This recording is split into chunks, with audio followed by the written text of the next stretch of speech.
I mean, that's tough.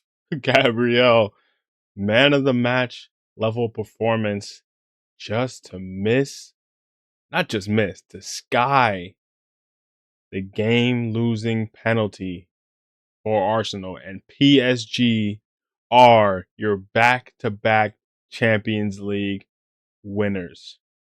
Wow. I mean, like I said, I really wish that this I could say this game was cinema, but it was definitely a game of all time. It was a game that I watched because around the 60th minute, I was damn near asleep.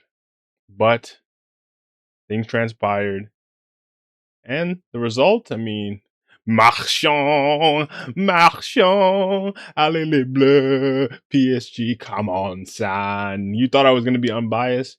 I will talk about the game more, objectively in a second, but let's go. Let's go. But like, subscribe, all the good algorithm stuff, and let's get straight into it. PSG Arsenal 1-1 full time and after extra time, but 4-3 on penalties. And before we get to all the shenanigans, PSG and Arsenal head to head, the best offensive team in the world versus the best defensive team in the world. And for a lot of this game, it looked like the old phrase was true: defense wins championships. Because early in this game, Kai Havertz, of course, Kai Havertz is a guaranteed bucket in Champions League finals. As a Chelsea fan, I can tell you that.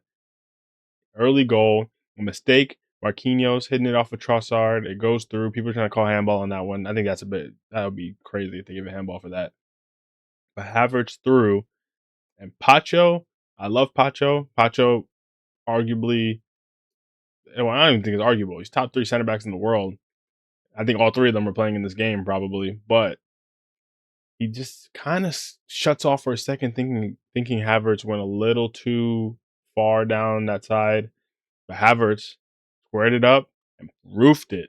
And maybe Safonov should have done a bit better too to close out the angle. But at the end of the day, it's a great finish from Havertz. 1-0 Arsenal. And if you're a neutral, like I am, I mean, I know obviously I'm biased as a Chelsea fan, but generally a neutral wanting to watch a good game, this was the worst possible outcome as the neutral. For Arsenal to score within the first 10 minutes, we all knew, PSG knew, Luis Enrique knew, Arteta knew, the refs knew, the fans knew, we all knew that we were about to watch 8 buses be parked in the back. If you watch that box for Arsenal, holy, they were filling it up, painting it red. And I'm not mad at it. I'm not going to be one of those people that come out here and say, well, Arsenal, if they win, they didn't deserve it. At the end of the day, if we're talking about over the course of a season, I do think Arsenal aren't the best to watch personally. And not going to lie, if they won the game, I might have clickbaited and said football's dead or something like that. But when it comes to a final, if you have a game plan and everyone knows the game plan, I can't blame Arsenal for parking the bus with a 1-0 lead in a final. At the end of the day, at that point, it's not about the style of play. It's about getting the result. And if they had gotten the result, who's going to tell them anything? It's up to PSG, who knew if they went down, that was going to be the case, to go out and make something happen. And not going to lie, for this being the best attacking team in the world, it was a bit disappointing. I mean, this game, just a bunch of lateral passes. And that's mostly because in order to break down what Arsenal is doing, you need exceptional dribbling through the middle or maybe through balls on counters and something over the top, maybe. But PSG's game is the short passing, connecting until you're in front of goal. And for them, it was just, let's just swing it back and forth. We'll figure something out eventually. They had chances, but nothing too concerning for David Raya.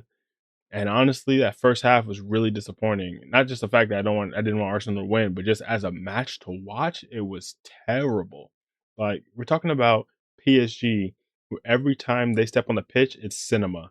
And I'm not gonna lie, I've only watched a handful of boring Champions League games this season, and they all have had one team in common, one common denominator, and that's Arsenal.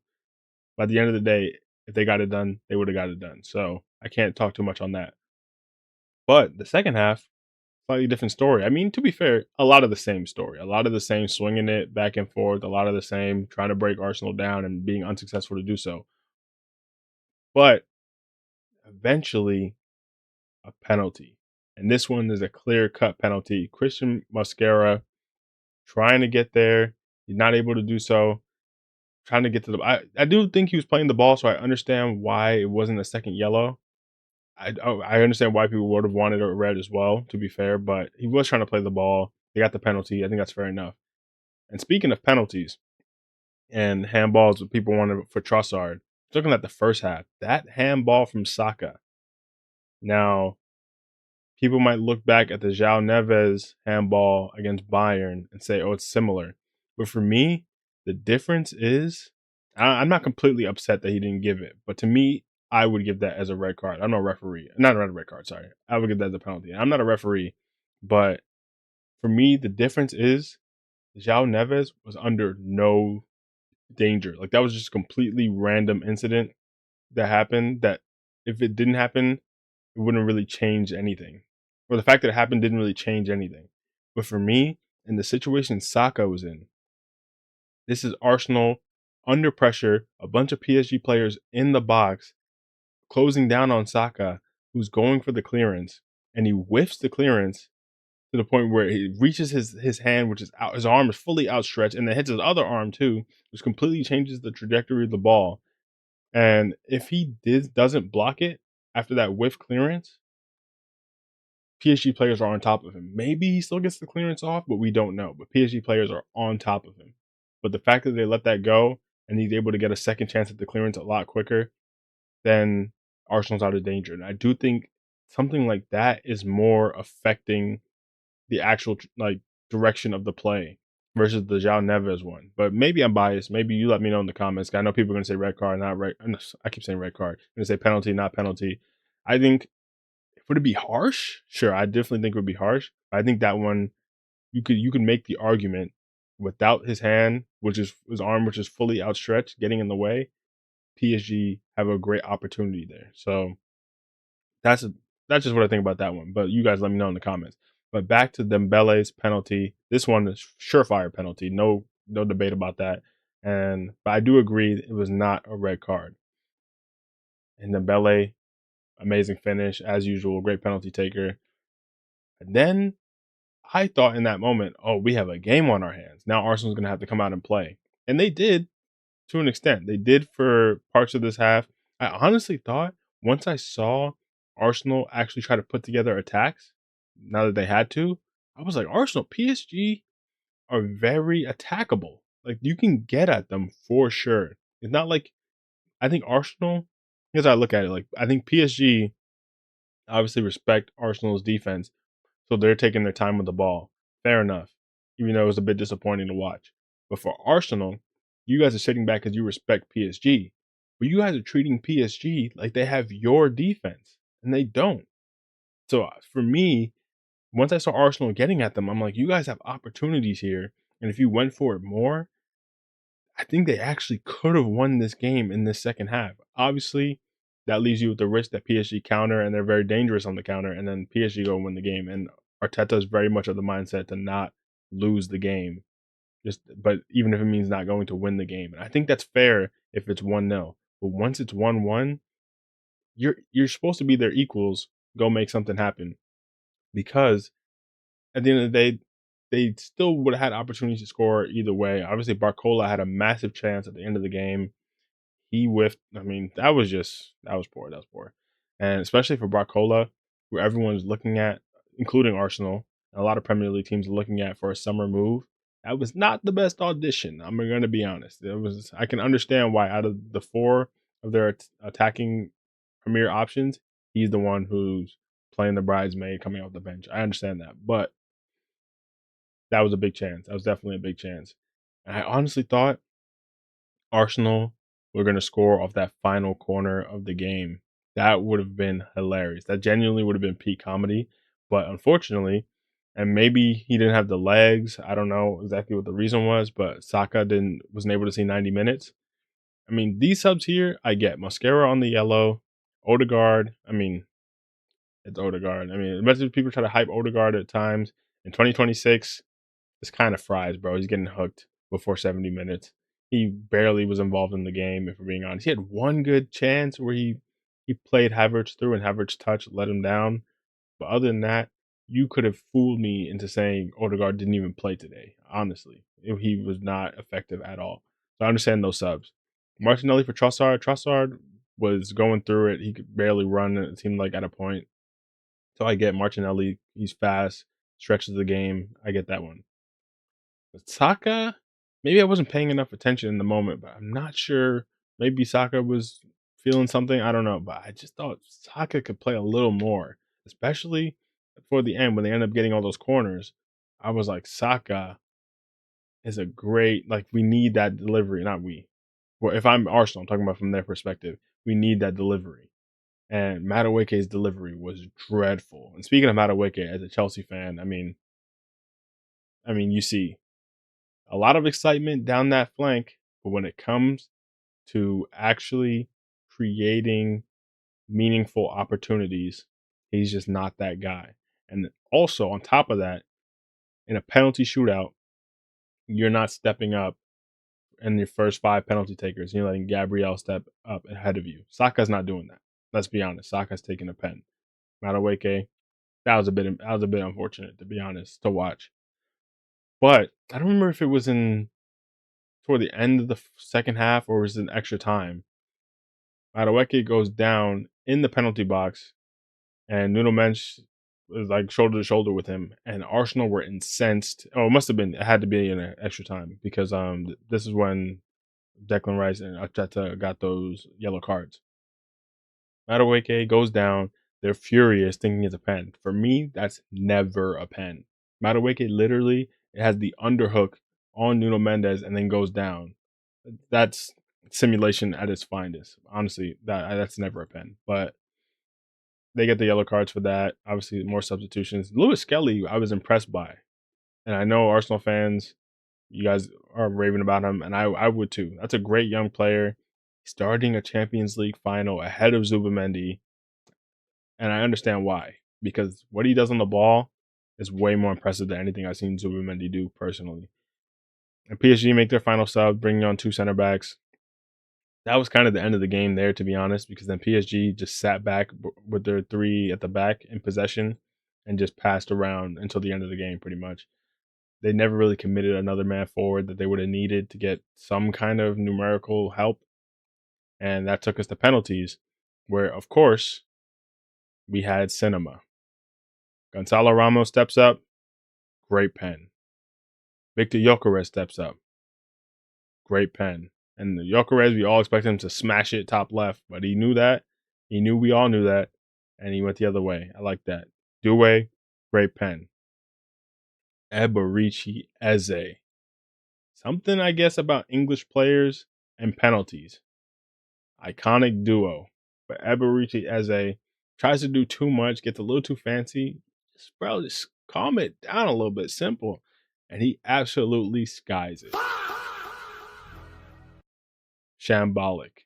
But David Raya, who right now is putting in his case for the best keeper in the world. I mean, I'd still go Courtois ahead of him.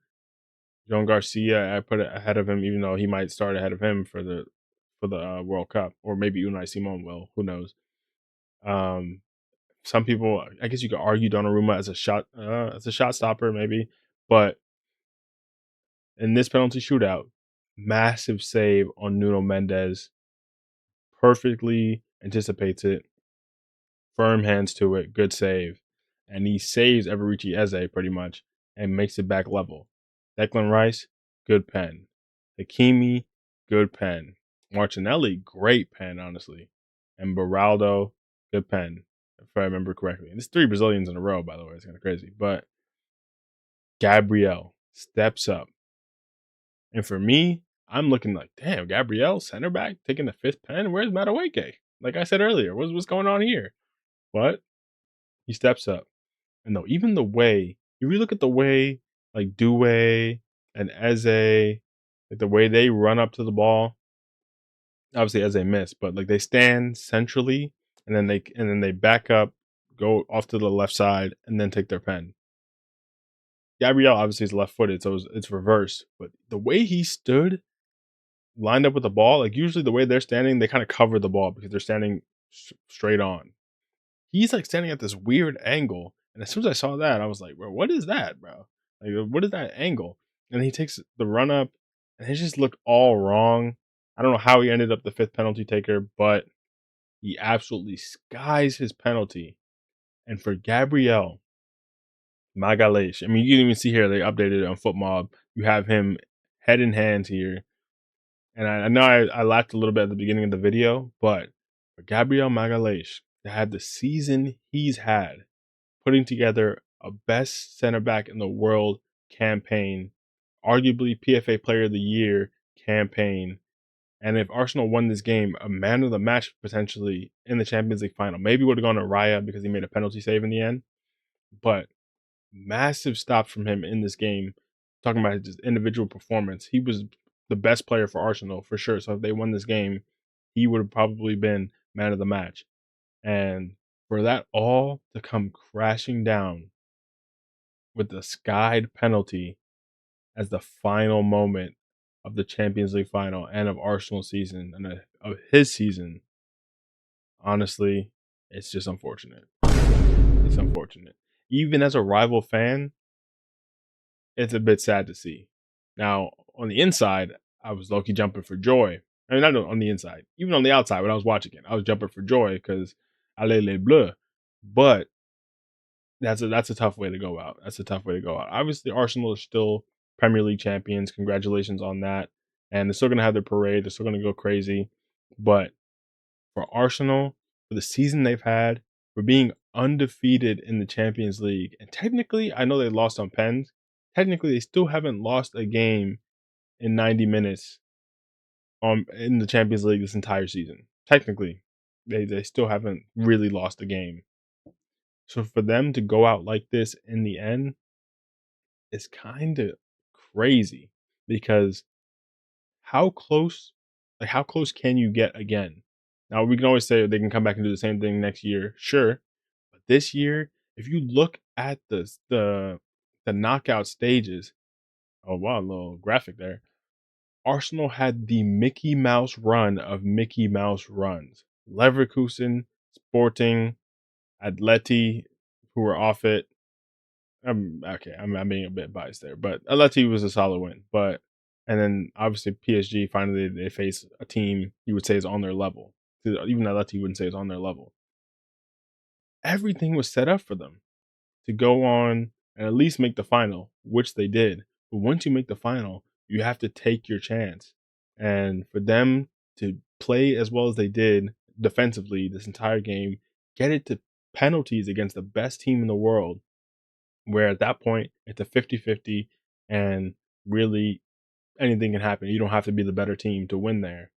For them to not get over that hurdle, now I'm looking at Arsenal moving forward and they're still a great team, so I always give them a chance, or I would always make them a favorite in a league campaign where the best team usually rises to the top. But in a knockout competition, it's not that easy to get a run like this every year. This is a golden opportunity, a golden run of fixtures to make a final. Next year, you could be playing. I mean, look at the run. I mean, okay, PSG looks Mickey Mouse now because Liverpool and Chelsea are cheeks, but on paper that looks tougher. But even look at the run Bayern had. Obviously, they didn't make it because they had a demonic run. PSG, Madrid. I mean, Atalanta was ridiculous. But then Madrid is facing City, and they destroyed them. I mean, a lot of one-sided things, but on paper, you would think these are competitive games. They're facing Bayern. I mean, Atleti had to go through Barca, Tottenham in the cheeks, but even that was difficult. Arsenal, their score lines look closer, which is crazy because they're facing even lesser teams. But we'll see how that goes. I don't want to talk too much about the future because in the here and now, PSG, congratulations, Champions League winners back to back. And to talk about that just a little bit before I get out of here, back to back, it's not often that happens. We're looking at Madrid and we're looking at PSG. Now they're entering, like last year, it was like, okay, They finally got over the hurdle. We could talk about this one-off team as like, oh, this might be one of the better teams we've seen, maybe. But now to go back to back, you're cementing yourself as okay, this might be our era. I mean, it is because back to back doesn't happen that often. So for them to go back to back, now we have to start talking about conversations. Where do they rank in these teams in the Champions League era or of this century? It'd be very interesting, and especially going into next year. Of course, you have to say they're the favorites again. We'll have to look at the transfer window, but they've proven they're beatable. If you look at them versus Bayern, beatable, very beatable. Obviously, Bayern are equally as beatable, and PSG beat them. But they've proven if you want to get in a shootout, it's not guaranteed they'll win. But they just came out on top here. If you want to get in a little like Taji death match, they're beatable. But you have to be perfect. And Arsenal giving away the pen. We can talk about Gabriel skying his pen, but Mascara, you gave away the pen. Arsenal weren't looking like they were going to concede. I mean, PSG did get momentum going into that, but still, they were doing well. You gave away that pen. You have to be perfect to beat these guys, it seems like. Even Bayern, who scored 5, weren't perfect enough because they conceded 6. So, who's going to dethrone this team? I couldn't tell you. If Barcelona, things go their way, this is the one team we're all always looking at. If things go their way, they just signed Gordon. I didn't do a video on that, but for me, Fry's signing. I mean, I think he'll probably be good in La Liga, but for me, like for that money, 80 mil for Gordon, come on. No wonder Barcelona are in financial trouble. But if they get the Alvarez signing, then we're talking about something serious there. But that's mostly going to be it. Just one last thing. I just saw this post from my club, Chelsea. Come and visit London's home of trophies. Stamford Bridge. Just look at this right here. Oh, this could take me to a link. I don't want to go to a link, but right here, the Pride of London. See that trophy right there? Yeah, we got 2 of them, by the way. But beautiful trophy with the blue. Yeah, just there's levels to this. We won a lot, by the way. We won everything. We won everything. Just to make that clear, we won everything. But oh yeah, beautiful, beautiful, beautiful. And certain clubs don't know about that. Football is saved. I was literally going to call the video that football is saved, and I'm going to title the video that. But not every club in London knows about that. Let's just put it like that. But like, subscribe, all that good algorithm stuff. Be much appreciated as usual. And I'll see you guys for the next one. I mean, no more club football. World Cup very soon. Peace.